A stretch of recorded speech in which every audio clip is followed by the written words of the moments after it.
Capítulo 31. Frankie hace una pregunta. Cansado de sus aventuras, Frankie despertó muy tarde a la mañana siguiente. Eran las 10:30 cuando llegó a la sala del café, donde ya la estaba esperando Bobby. «Por fin has llegado, Frankie», le dijo. «¿Qué deseas? Aquí tienes huevos, tocino y pescado». «Quiero una tostada y té», contestó Frankie. «¿Y a ti qué te pasa?» «Sin duda será el efecto del golpe que me dieron, porque siento unas ideas brillantísimas y unas ganas enormes de hacer cosas». Ahora he estado ya hablando con el inspector Hammond, y por el momento, Frankie, no hay más remedio que dejarlos en libertad de que crean que todo es una broma. «Pero, Bobby», he dicho por ahora, es preciso averiguar por completo este asunto. No deseamos acusar a Roger Bassington French de rapto, sino de asesinato. «Lo conseguiremos», contestó Frankie con renovada energía. «Así me gusta», contestó Bobby. «Toma un poco más de té». «¿Y cómo está Moira?» «Bastante mal. Despertó con los nervios deshechos y al parecer asustadísima. Se ha dirigido a Londres, a una clínica situada en Queensgate. Dice que allí se sentirá segura. Aquí estaba aterrada». «Nunca tuvo mucho valor», observó Frankie. «Lo cierto es que cualquiera se hubiese asustado cuando en la vecindad había un criminal como Roger. Pero no quería asesinarla a ella, sino a nosotros. Con toda seguridad tiene ya demasiado que hacer consigo misma para preocuparse por eso», dijo Bobby. «Y ahora, Frankie, hemos de acabar de descubrir todo el misterio. Quizás empezó por la muerte y el testamento de John Savage. En este asunto hay algo raro. Y o bien fue falsificado el testamento, o quizá Savage murió asesinado, o ocurrió algo por el estilo. Si en todo esto anduvo Roger Bassington French, es probable que el testamento haya sido falsificado», dijo Frankie pensativa. «Al parecer la falsificación es su especialidad. Creo que también podríamos decir que es especialista en asesinatos. Pero en fin, ya lo averiguaremos». «Tengo las notas que tomé del testamento», dijo la joven. «Los testigos fueron Rose Chadlin, cocinera, y Albert Mer, jardinero. Supongo que no serán difíciles de encontrar. Además, sé que el testamento fue redactado por la firma de abogados Elford & Leigh, que es una casa muy respetable, según me dijo mi procurador. Empezaremos por ahí. Tú encárgate del agente de leyes, porque obtendrás mejores resultados que yo. Y por mi parte buscaré a estos dos testigos. ¿Y Badger? Él no se mueve hasta que llega la hora de almorzar, de modo que no debes preocuparte». «Será preciso que nos ocupemos en arreglar sus asuntos», dijo Frankie. «En resumidas cuentas, me ha salvado la vida». «Oh, no temas, se volverá a enredar otra vez», le contestó Bobby. «Y ahora, ¿qué te parece esto?» Le ofrecía un pedazo de cartulina para su examen. Era un retrato. «El señor Cayman», dijo Frankie. «¿De dónde lo has sacado?» «Anoche. Estaba detrás del teléfono». «Entonces creo que ya no hay duda acerca de quiénes eran el señor y la señora Templeton. Espera un momento». Se había acercado una camarera para servir unas tostadas y Frankie le mostró la fotografía. «¿Conoce usted a este señor?», preguntó. La camarera examinó el retrato y al fin dijo: «Sí, he visto a este señor, pero no recuerdo. Ah, sí, es el mismo que habitaba en Tudor Cottage. El señor Templeton. Creo que se ha marchado al extranjero». «¿Qué clase de hombre era?», preguntó Frankie. «En realidad no puedo decirlo. Venían aquí muy poco. Pocas personas tuvieron ocasión de tratarlo. La señora Templeton era muy agradable, pero pasaron muy poco tiempo en Tudor Cottage. Solo 6 meses. Creo que murió un caballero muy rico y legó todo su dinero a la señora Templeton. Entonces ésta y su marido marcharon al extranjero. No vendieron Tudor Cottage. Creo que lo alquilaban a veces a algunas personas que iban a pasar allí el fin de semana. Pero no creo que eso les diese bastante dinero para vivir».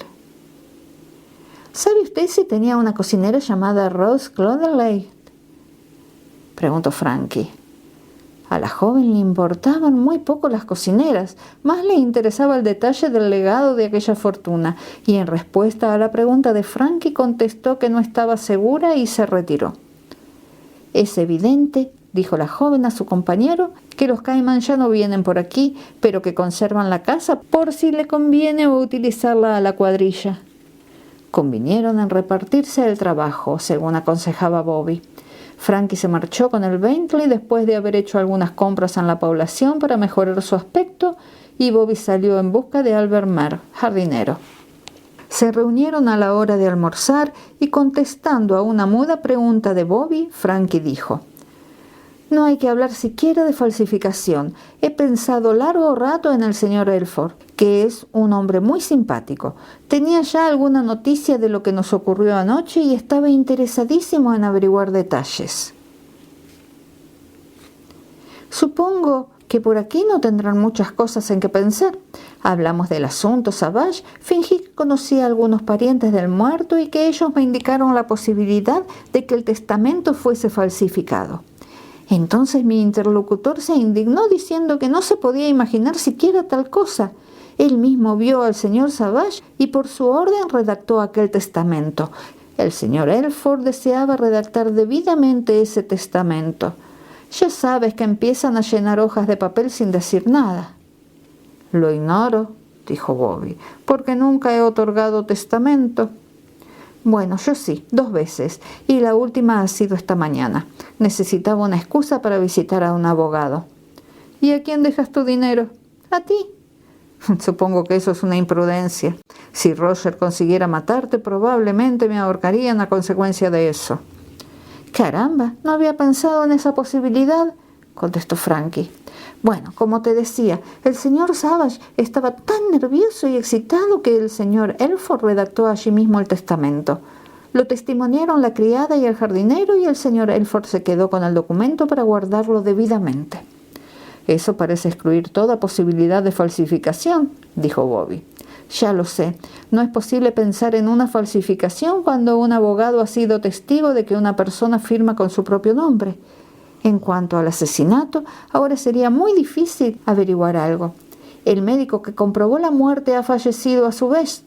El doctor a quien vimos anoche es nuevo en la localidad, pues solo lleva aquí 2 meses. Parece que cuando se trata de una muerte nos persigue la desgracia», dijo Bobby. «¿Ha muerto alguien más?» «Albert Mer». «¿Y crees acaso que todos han muerto de un modo violento?» «Es muy curioso ese conjunto de defunciones. En fin, y con respecto a Albert Mer, nos mantendremos en una duda prudente. Además, el pobre hombre tenía 72 años. «¿Y has tenido alguna suerte con la cocinera?» «Sí, después de dejar el servicio de los Templeton, se dirigió al norte de Inglaterra, pero ha regresado para casarse con un hombre con quien, al parecer, tuvo 17 años de relaciones. Pero es tonta y no recuerda nada. Quizás tú sacarás algún detalle». «Tengo muy buena mano con las mujeres tontas». «¿Y Badger dónde está?» «Dios mío, ya no me acordaba de él», exclamó Bobby con un ademán. Se puso de pie y salió de la estancia para regresar a los pocos minutos. «Aún dormía», explicó, «pero ya se levanta. Parece ser que una camarera lo ha llamado 4 veces sin resultado». «Bueno, vamos a ver a esa cocinera», dijo Frankie poniéndose en pie. «Luego de comprar un cepillo para los dientes, una esponja y otras cosas por el estilo.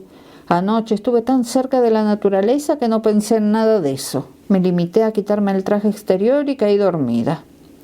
«Lo mismo me ocurrió a mí», respondió Bobby. Roscliffe Lake, convertida ya en señora Pratt, vivía en una casita que al parecer estaba rebosante de perros de porcelana y de muebles. La señora Pratt tenía un aspecto bovino, ojos de pescado y sin duda sufría de adenitis. «Ya ve usted que he vuelto», dijo Bobby. La señora Pratt aspiró el aire y miró a los dos sin ninguna curiosidad. «Nos interesó muchísimo saber que había vivido usted con la señora Templeton», explicó Frankie. «Sí, señora». «¿Cree que ahora se halla en el extranjero?», añadió Frankie, deseosa de dar la impresión de que era íntima de la familia. «Así me lo han dicho», convino la señora Pratt. «Estuvo usted con ella algún tiempo, ¿verdad?», preguntó Frankie. «¿Dónde, señora?» «Con la señora Templeton», repitió la joven con mayor claridad. «Oh, no, solamente 2 meses». «Pues yo me figuraba que estuvo más tiempo». Fue Gladys, la doncella. Estuvo 6 meses. ¿Y eran ustedes las dos únicas que servían en la casa? Sí, ella como doncella y yo como cocinera. ¿Estaba usted allí cuando murió el señor Savage? ¿Cómo, señora? Frankie repitió la pregunta. El señor Templeton no murió, se marchó al extranjero. No habla del señor Templeton, sino del señor Savage, observó Bobby. La señora Pratt los miró con expresión imbécil. El caballero que dejó el dinero, dijo Frankie. En el rostro de la interpelada se pintó algo parecido a la comprensión. Ah, sí, señora, el caballero por cuya causa se celebró la encuesta. Eso es, dijo Frankie, entusiasmada por su éxito. Él solía ir allí y se quedaba con mucha frecuencia, ¿no es cierto? Apenas puedo contestar a eso. Gladys estaba mejor enterada. Pero usted fue testigo de su testamento, ¿verdad? La señora Pratt los miró atontada. Usted fue y vio cómo él firmaba el papel. Luego se lo hicieron firmar a usted. Ah, sí, señora. A mí y al jardinero Albert. Yo nunca había hecho eso y no me gusta. Ya le dije a Gladys, no me gusta firmar papeles. Pero ella me contestó que no había cuidado porque estaba allí el señor Elford, que además de ser abogado era un excelente caballero. ¿Y qué ocurrió?, preguntó Bobby. ¿Quién la llamó a usted para que firmase? La señora entró en la cocina y me dijo que fuese a llamar a Albert. Luego los dos habíamos de subir al dormitorio que desde la noche anterior había cedido a aquel caballero. Lo vi sentado en la cama. Había vuelto de Londres para meterse en la cama. Tenía muy mal aspecto. Yo nunca lo había visto antes, pero estaba blanco como un papel. Y el señor Elford estaba allí también. Habló muy bien y dijo que no había nada que temer y que yo debería firmar con mi nombre donde aquel caballero había firmado con el suyo. Y así lo hice. Puse cocinera después del nombre y las señas. Y Albert hizo como yo, diciendo que nunca había visto a un caballero tan acabado como aquel. Gladys observó que la noche anterior parecía estar sano y bueno y que tal vez en Londres tuvo algún disgusto serio. Se había marchado a Londres antes de que se levantara nadie. Luego yo dije que no me gustaba escribir mi nombre en ningún papel y Gladys contestó que no había cuidado porque el señor Elford estaba ahí. ¿Y cuándo murió el señor Savage? A la mañana siguiente, señora. Aquella noche se encerró en su cuarto sin dejar entrar a nadie, y cuando Gladys lo llamó a la mañana siguiente lo encontró muerto y tieso. A su lado había una carta para el fiscal. Gladys tuvo un susto de muerte. Luego vino la encuesta y todo lo demás. 2 meses más tarde la señora Templeton me dijo que se iba a vivir al extranjero, pero antes me proporcionó un empleo en el norte con buen sueldo. Me hizo un regalo y todo lo demás. La señora Templeton es muy buena.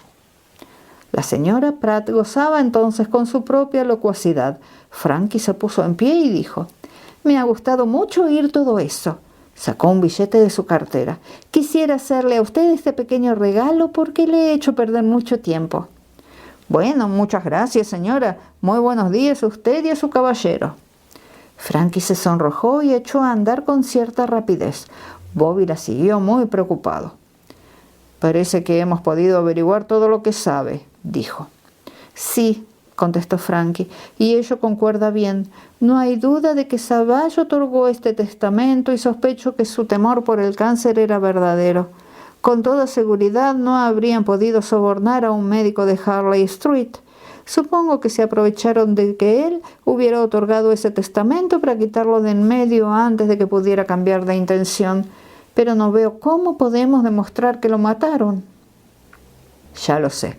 Podemos sospechar que la señora T le dio algo para hacerlo dormir, pero no nos es posible demostrarlo. Bassington French tal vez falsificó la carta dirigida al fiscal, pero tampoco podríamos probarlo ahora. Sin duda, esa carta ha sido ya destruida después de ser presentada a la encuesta». Y así volvemos al antiguo problema. ¿Por qué Bassington French y compañía tendrán tanto miedo de que descubramos algo? ¿Y no hay nada que te llame la atención? Me parece que no. Solo noto una cosa. ¿Por qué la señora Templeton llamó al jardinero para que fuese testigo cuando tenía a la doncella en la casa? ¿Qué razón la obligó a prescindir de ella? Me extraña que digas eso, Frankie, contestó Bobby con una voz tan rara que la joven lo miró sorprendida. ¿Por qué?, preguntó. porque yo me he quedado rezagado a fin de preguntar a la ex cocinera el nombre y las señas de Gladys. ¿Y qué? Pues que el apellido de Gladys era Evans. Capítulo 32. Evans. Frankie dio un suspiro y Bobby, muy excitado, añadió: «Ahora comprenderás la pregunta de Casters. ¿Por qué no preguntan a Evans?». Con eso, sin duda, quiso significar su extrañeza e indicaba la conveniencia de preguntar a Evans por qué no la llamaron entonces. «Por fin, Bobby». Casters debió de extrañarse también, y al enterarse de eso creyó, como nosotros, que había ocurrido algo raro. Supongo que se dirigió a Gales por esta misma razón. Gladys Evans es un nombre galés y Evans era probablemente una muchachita hija de Gales.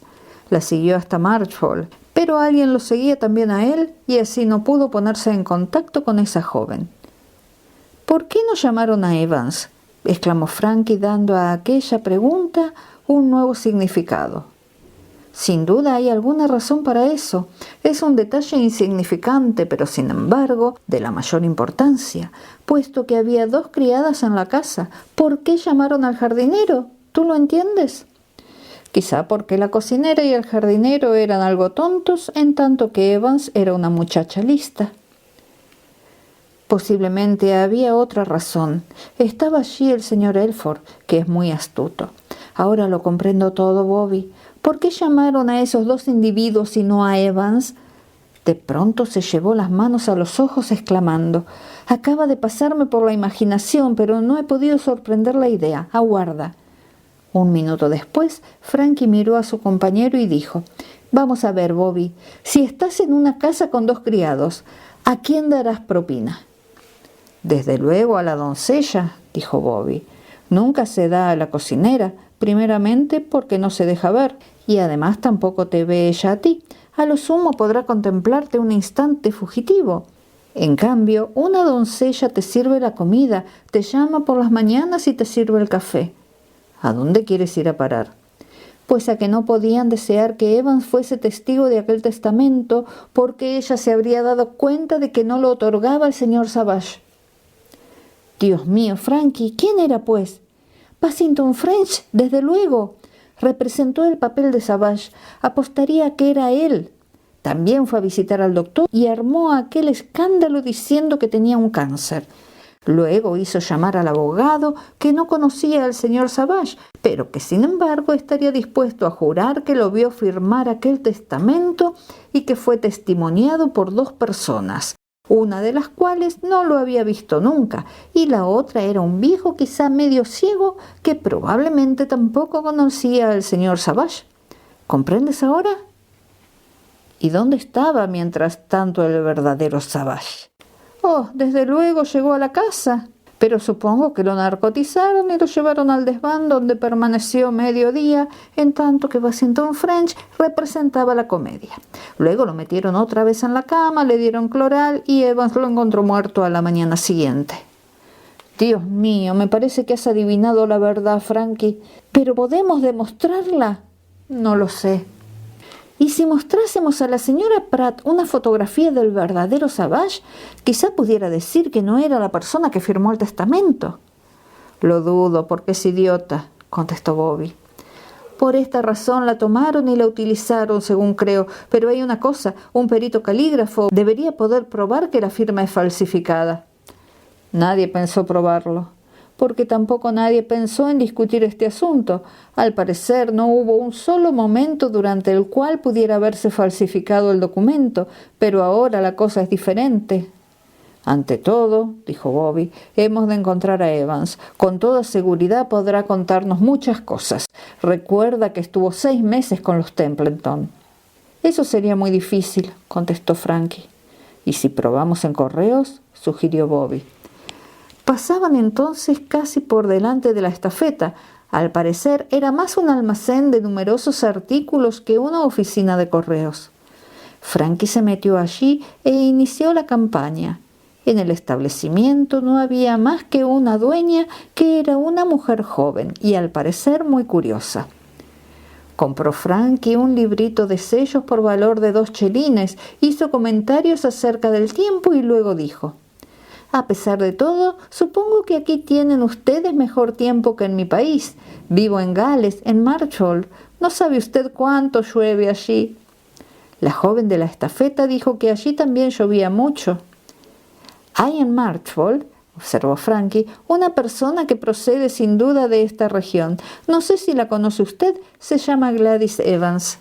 La encargada del correo no recelaba cosa alguna y contestó: oh, sí, estaba sirviendo aquí en el Tudor Cottage, pero no había nacido en esta región, sino en Gales, donde volvió para casarse. Ahora se llama Roberts. Es verdad, dijo Frankie. ¿Podría usted darme sus señas? Le pedí un impermeable prestado y no me acordé de devolvérselo. Si tuviera su dirección, se lo mandaría por correo. Me parece que sí, contestó la otra. De cuando en cuando me envía una tarjeta postal. Ella y su marido sirven en la misma casa. Aguarde un momento. Se alejó para buscar en un rincón y volvió con un pedazo de papel en la mano. Ahí tiene usted, dijo entregándoselo a Frankie. Esta y Bobby leyeron a la vez, lo último que podían imaginarse en el mundo.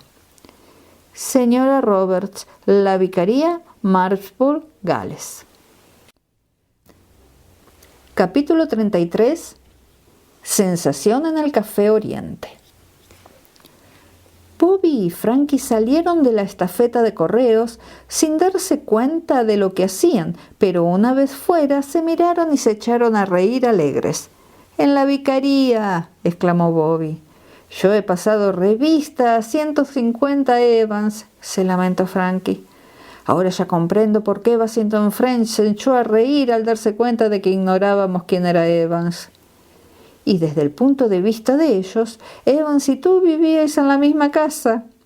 «Bueno, vámonos a Marchwold», dijo Bobby. «Pero será preciso hacer algo con respecto a Badger. ¿Tienes dinero, Frankie?» Ella abrió el bolso y sacó un puñado de billetes. «Dáselos y dile que procure llegar a un acuerdo con sus acreedores y prométele que mi padre le comprará el garage y lo pondrá a él como gerente». «Bueno, pero lo importante es marcharnos cuanto antes», contestó Bobby. «Tengo el presentimiento de que podría ocurrir algo. Pues vamos allá enseguida. Mira, pon en marcha el coche y mientras tanto iré al encuentro de Badger. Está visto que no compraré el cepillo de dientes», añadió la joven. 5 minutos después salieron a toda velocidad en dirección a Marchwold y aun cuando iban muy deprisa, Frankie se quejó de la lentitud de su marcha. Por consiguiente, aconsejó tomar un avión, puesto que se hallaban a muy corta distancia del aeródromo. El consejo pareció bueno a Bobby y volviendo el coche hacia el aeropuerto llegaron allí y 5 minutos después estaban ya en el aire, aunque ninguno de ellos se daba cuenta de la razón de tanta prisa. Obedecían simplemente a un impulso inexplicable. Era ya tarde cuando llegaron a su destino. El avión los dejó en el parque y 5 minutos después los dos jóvenes corrían hacia la vicaría en el Chrysler de Lord Marchington. «Bueno, ¿y ahora qué hacemos?», preguntó Bobby al llegar ante la puerta de su casa. Y ambos quedaron sorprendidos al ver en ella una figura femenina a la que reconocieron al momento. «¡Moira!», exclamó Frankie.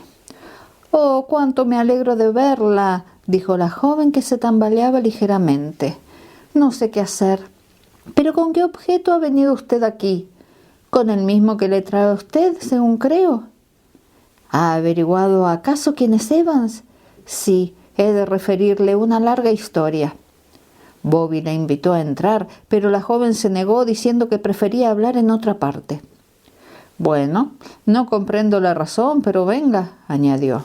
Echaron a andar los tres por la calle principal del pueblo, donde había el Café Oriente, cuyo nombre presuntuoso no quedaba respaldado por el aspecto del local.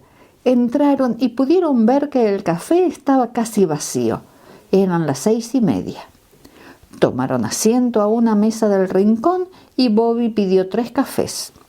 La camarera se los sirvió al fin y cuando estuvieron solos, Moira exclamó: «Apenas sé cómo empezar. Ocurrió en el tren que iba a Londres. Por pura casualidad avancé por el corredor y Se interrumpió para añadir: sin duda me había seguido. ¿Quién?, preguntaron Frankie y Bobby. Bassington French, dijo Moira. ¿Lo ha visto usted? Sí, iba con una mujer de cabello rojo. La señora Cayman, exclamó Frankie. Y me han seguido hasta aquí, añadió Moira. Frankie y Bobby se pusieron en pie de un salto y salieron a la calle, pero no pudieron ver a Bassington French. Se habrá marchado, les dijo Moira, que también había salido. Es un hombre peligroso. Nada podrá contra nosotros mientras estemos juntos, hizo observar Bobby. Valor, Moira, le dijo Frankie. Por ahora no podemos hacer nada, exclamó Bobby volviendo hacia la mesa. Prosiga su relato, Moira. Tomó la taza de café, pero en aquel momento Frankie perdió el equilibrio, cayó sobre él y le hizo derramar el café en la mesa. Dispensa, dijo. Extendió la mano hacia la mesa inmediata, dispuesta para posibles comensales, y tomó la vinagrera. La vació en el plato y empezó a llenarla de café. ¿Te has vuelto loca, Frankie?, preguntó Bobby. ¿Qué haces? Pues tomar una muestra de este café para que lo analice mi amigo George Arbuthnot. Y volviéndose a Moira exclamó: ha terminado su juego, Moira. Mientras estábamos en la puerta lo he comprendido todo con la mayor claridad. Con toda intención hice derramar el café de Bobby y observé al mismo tiempo la cara que usted ponía. Después de habernos obligado a salir a la calle, puso usted algo en nuestros cafés. Y ahora ha terminado ya todo, señora Nicholson, señora Templeton, o como quiera llamarse. ¿Templeton?, preguntó Bobby. Mírale la cara, exclamó Frankie. Si lo niega, hazla entrar en la vicaría para ver si le identifica la señora Roberts. Bobby vio en efecto que aquel rostro de triste y dolorida expresión se había transformado a causa de la cólera. Se abrió aquella linda boca y empezó a vomitar injurias y maldiciones. Luego metió la mano en su bolso buscando algo. Bobby estaba aún atontado, pero obró a tiempo, y así pudo levantar la pistola hacia el techo. Y así pasó la bala inofensiva por encima de la cabeza de Frankie y fue a clavarse en el techo del Café Oriente. Y por primera vez en la historia, una de las camareras se dio prisa. Dando un grito, salió a la calle chillando: ¡socorro! ¡Asesino! ¡Policía! Capítulo 34. Una carta de América del Sur. Unas semanas después, Frankie recibió una carta que llevaba el matasellos de una de las repúblicas sudamericanas menos conocidas. Después de leerla, la entregó a Bobby y éste vio que decía: Querida Frankie, ante todo debo felicitarla. Usted y su amigo destrozaron los planes de toda una vida preparados con la mayor minuciosidad. ¿Desea usted enterarse de todo? Mi compañera me ha hecho traición de tal modo, quizás obligada por el despecho, que mis más íntimas confesiones ya no podrán perjudicarme. Además, voy a empezar una nueva vida. Roger Bassington French ha muerto. Siempre fui una mala cabeza. En Oxford llevé una temporada conduciéndome bastante bien, pero volví a las andadas, y aunque mi padre no me perdonó, echó tierra al asunto y luego me mandó a las colonias. Encontré a Moira y a sus compañeras.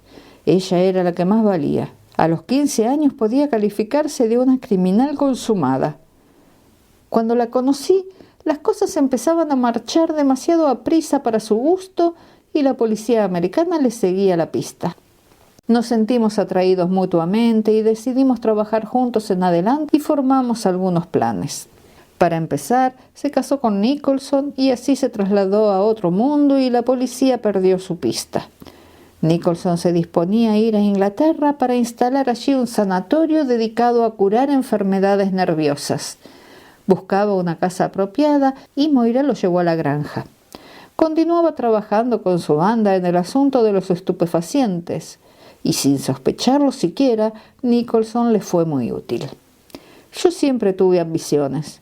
En primer lugar, ser el dueño de Merroway y además disponer de una gran fortuna.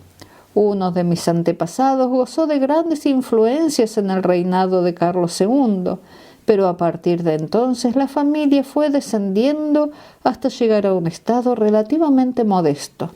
Yo me sentía capaz de desempeñar importantes papeles, mas para eso necesitaba dinero.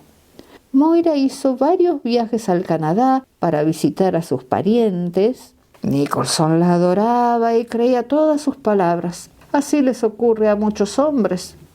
A causa de las complicaciones del negocio de los estupefacientes, viajaba con varios nombres y usaba el de la señora Templeton cuando conoció a Savage. Estaba muy bien enterada de su enorme riqueza y se propuso conquistarlo. Él se sintió atraído, pero no lo suficiente para perder el sentido común. Sin embargo, formamos un plan. Ya sabe usted lo que ocurrió. El individuo a quien conocen con el nombre de Cayman desempeñó el papel de marido poco escrupuloso. Savage fue inducido más de una vez a visitar y habitar Tudor Cottage. En la tercera visita que hizo, teníamos ya formados nuestros planes. No hay necesidad de que dé los detalles porque ya los conoce usted. El asunto se desarrolló perfectamente. Moira se hizo dueña del dinero. Se marchó ostensiblemente al extranjero, pero en realidad volvió a la granja. Mientras tanto, yo perfeccionaba mis propios planes. Henry y mi sobrino Tommy me estorbaban en mi camino. Tuve mala suerte con Tommy, porque se salvó de un par de accidentes muy bien preparados. En el caso de Henry no quise aventurarme a preparar otro accidente. Él sufría dolores reumáticos a causa de un accidente en la casa e hice de manera que se acostumbrara a la morfina. Aceptó la insinuación de buena fe, porque era un hombre sencillo, pero pronto se convirtió en toxicómano. Nuestro plan era que pasara a la granja para su tratamiento y que allí se suicidaría o bien tomaría una dosis excesiva de morfina. Moira se encargaría de aquello, de modo que yo no había de intervenir en nada. Pero entonces aquel idiota de Casters empezó a mostrarse activo. Al parecer, Savage le había escrito mencionando a la señora Templeton y aún le envió una instantánea de esa señora. Casters partió poco después para una expedición de caza. A su regreso se enteró de la muerte y del testamento de Savage y se mostró incrédulo. Aquello no le parecía posible. Estaba seguro de que Savage no tenía la menor preocupación con respecto a su salud y tampoco temía el cáncer. Por otra parte, el mismo testamento le pareció raro.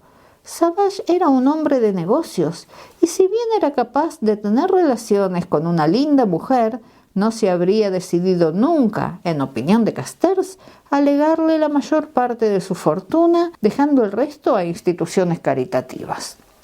Este último detalle fue idea mía porque daba un aspecto de respetabilidad y de legitimidad al testamento que de otro modo quizás no tuviera. Llegó Casters, decidido a investigar el asunto, y empezó a curiosear. Tuvimos entonces un poco de mala suerte. Unos amigos lo llevaron a casa a almorzar y vio un retrato de Moira encima del piano. Reconoció en el acto que era la misma mujer de la que Savage se había enamorado. Se dirigió pues a Chipping Somerton e inició allí sus investigaciones. Nos enteramos Moira y yo, quizás nos preocupamos demasiado, pero Casters era astuto.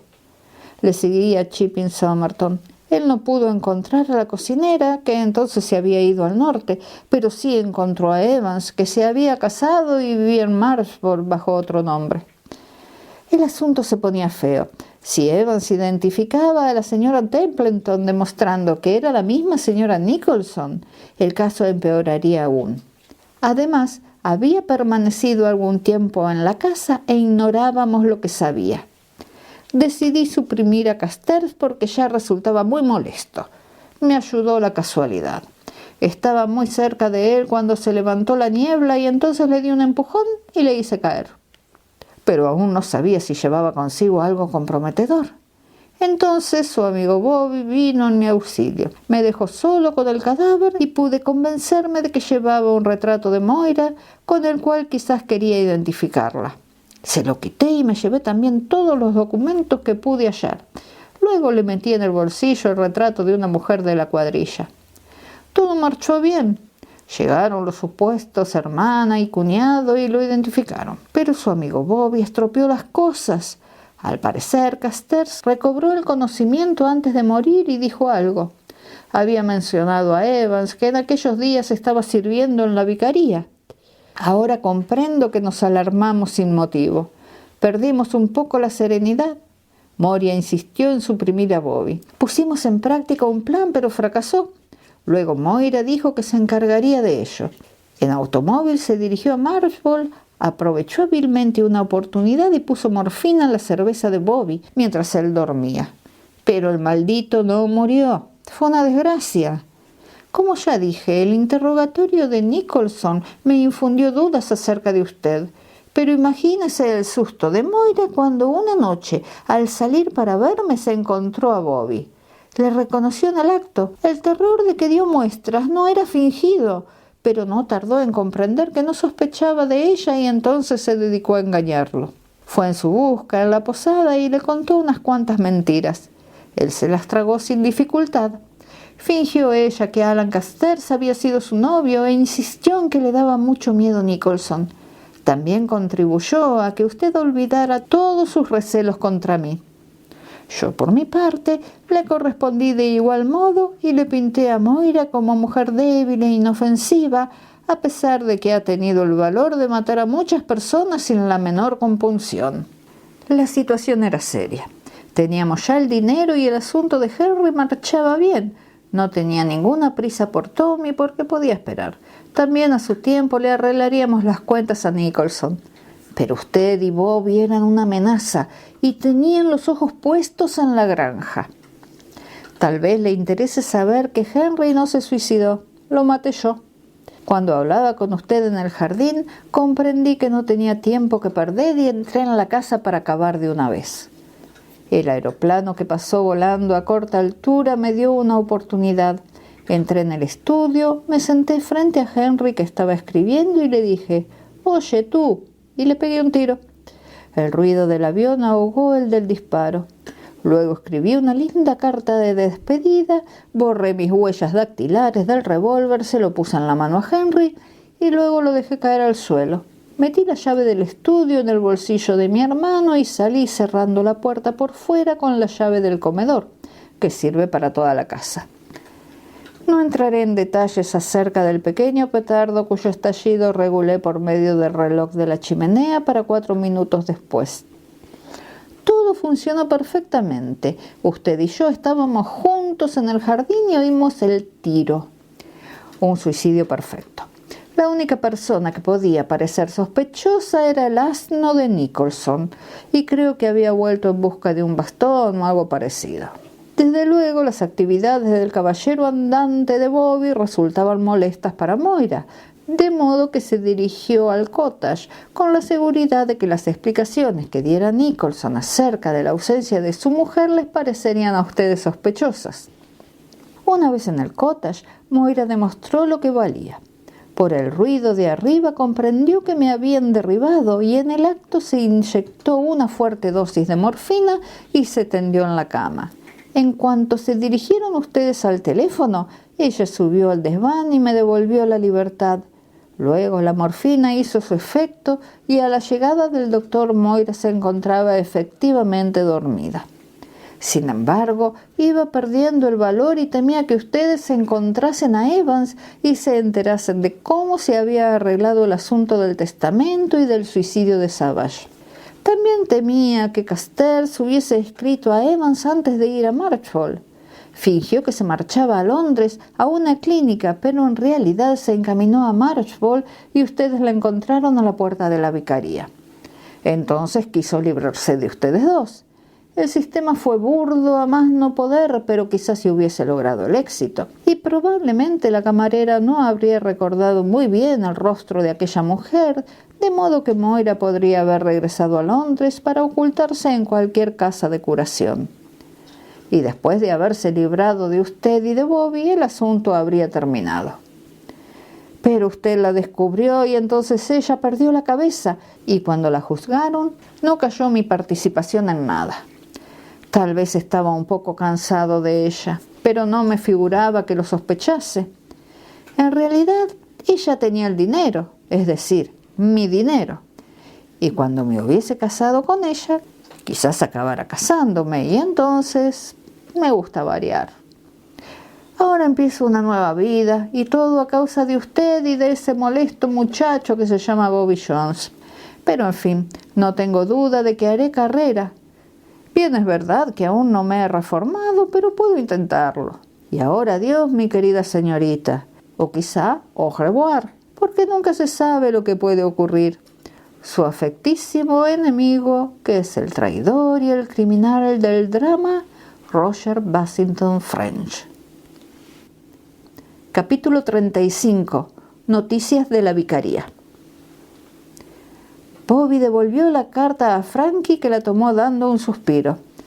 «Es realmente un hombre notable», dijo. «A ti siempre te gustó», replicó Bobby en tono frío. «Tenía cierto encanto», dijo Frankie, «y lo mismo le ocurría a Moira». «Lo curioso del caso», contestó Bobby para ocultar su confusión, «es que la clave de todo estaba en la vicaría. ¿Y no sabías, Frankie, que Casters había escrito a Evans, o sea, la señora Roberts?»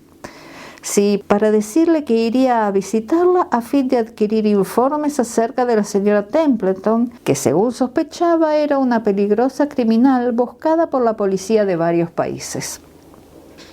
«Y la muy tonta, cuando se enteró de que él se había caído por el acantilado, no supo darse cuenta de lo ocurrido», exclamó Bobby indignado. «Ten en cuenta que nadie habló entonces de Casters sino de Pritchard». «Es cierto», confesó el joven, «pero también reconoció a Cayman, que estuvo en mi casa, y aún añadió que lo había visto en la casa en que sirvió antes». «También Bassington French», dijo Frankie, «se hizo traición 1 o 2 veces, pero yo como una tonta no lo noté». «¿Sí? Cuando Silvia dijo que el retrato del periódico se parecía mucho a Casters, él lo negó, con lo que daba a entender que había visto la cara del muerto, a pesar de que me aseguró lo contrario». «¿Y cómo descubriste a Moira, Frankie?» «Quizá a causa de la descripción de la señora, muy afable y bondadosa, y eso no concordaba con la Cayman. Y cuando la vi en la puerta de la vicaría se me ocurrió la posibilidad de que Moira fuese la señora Templeton». «Estuviste muy acertada». «Lo siento por Silvia», dijo Frankie, «porque como Moira ha denunciado a Roger, se volverá a hablar mucho de la familia Bassington French. En cambio, el doctor Nicholson parece muy aficionado a ella y no me extrañaría que el asunto acabase en boda». «Al parecer todo ha terminado muy bien», dijo Bobby. «Badger lleva buen camino en el garage gracias a tu padre, y también merced a él yo tendré ese empleo maravilloso». «¿Tanto te gusta? ¿Te parece poco, acaso, la gerencia de una plantación de café en Kenia? No sabes tú lo que me gusta eso». Hizo una pausa y añadió: «Además, creo que Kenia es muy visitado por los turistas». «También vive allí mucha gente», replicó Frankie. «A ti no te gustaría, Frankie», dijo él sonrojándose y tartamudeando. «¿Qué te parece?» «Pues que me gustaría enormemente», contestó la joven. «Es decir, me gustará». Cruzaron una mirada y al fin Bobby exclamó: «Siempre te he querido, pero nunca me atreví, es decir, que creía inútil toda tentativa».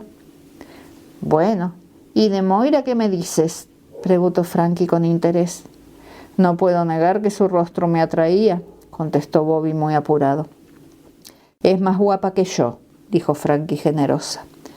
«Pertenece a otra categoría de rostros y el suyo me obsesionaba. Pero cuando estábamos tú y yo en el desván y te vi tan valerosa, te aseguro que ya no me acordé más de Moira. Poco me importaba lo que pudiera ser de ella, solo me interesabas tú. Te condujiste con un valor extraordinario». «Pues mira, tenía mucho miedo», confesó Frankie, «pero sentía el deseo de que me admirases». «Pues lo conseguiste.